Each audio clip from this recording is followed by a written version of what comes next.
to one of War Thunder's training areas. Here, you will learn how to begin moving. Follow the waypoints to the firing area.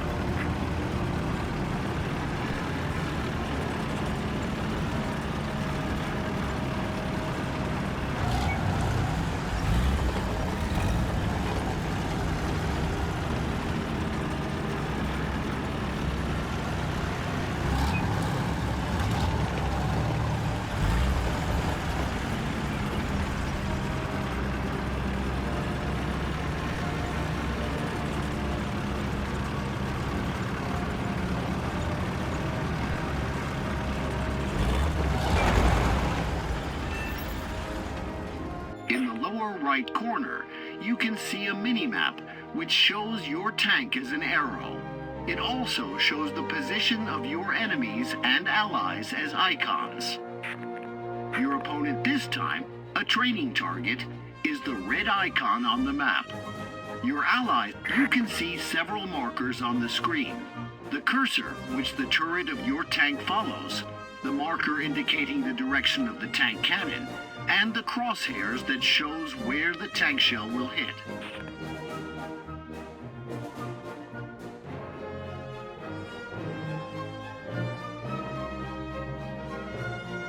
Take into consideration that the mouse aiming cursor is not a gun sight and only serves to help you turn the tank turret in the right direction. You should not shoot without waiting for the tank turret to align itself with the opponent. If you want to hit the enemy tank, wait for the turret to turn towards the opponent. Align the crosshair with the target. It will change color when it is over the opponent. And fire. Move the cursor over the indicated tank. Wait until the tank turret finishes rotating and the weapon sight to be aligned with the cursor. Switch to gunner view. You can use zoom to get a better view of the target. The aim assist indicator in the center of the screen shows where the shell will strike when you fire a shot.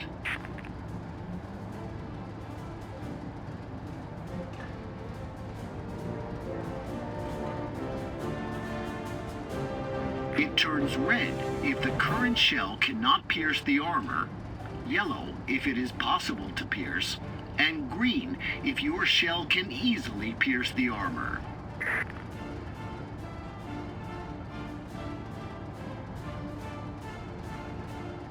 Depending on your target's armor thickness, the aim assist indicator changes to various colors.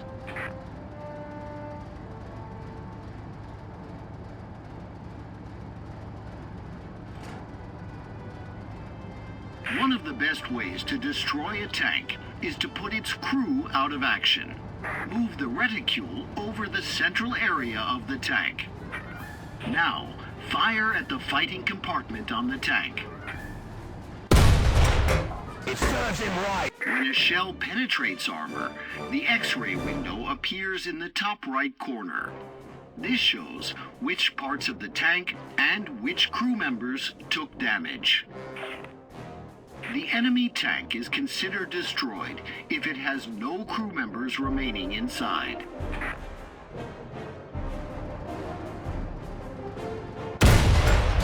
Great! If there was any crew in this vehicle, they would be in big trouble. Now, switch to third-person view. Another effective way of destroying, or at least in most armored vehicles have their engines at the rear. Continue by moving the reticule onto the rear of the indicated tank. Now, switch to gunner view and fire at the tank engine.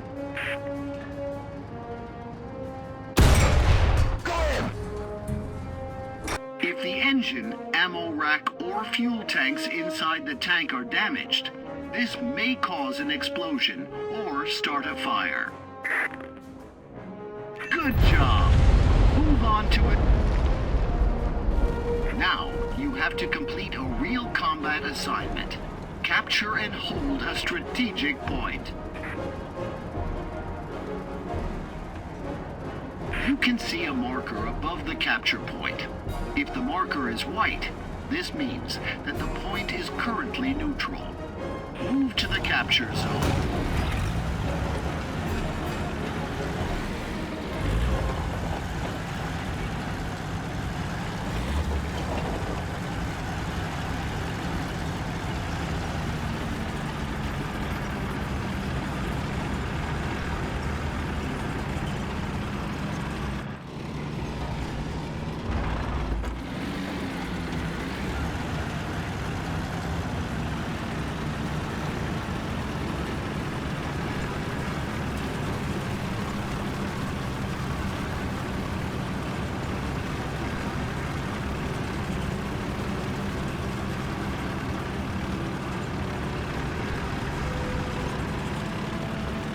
To capture the point, you must drive into the capture zone.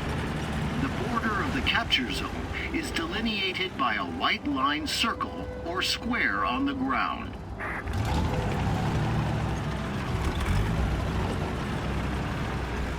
Your tank has reached the indicated point, but you can't capture the zone while it still has enemy vehicles in it. Destroy the enemy tank. Got it! Great! You destroyed the enemy, and now you can capture the zone. Wait for the marker to turn blue, and for a message to appear notifying you that you have captured the zone.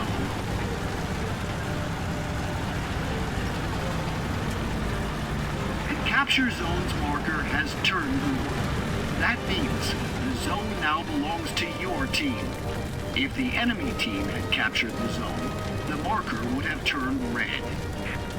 Capturing strategic points is one of the main methods of winning a battle. When one team captures more strategic points than the other team, the enemy team begins to lose points. Victory is achieved when the enemy team loses all its points. So, always try to keep control of the strategic zones.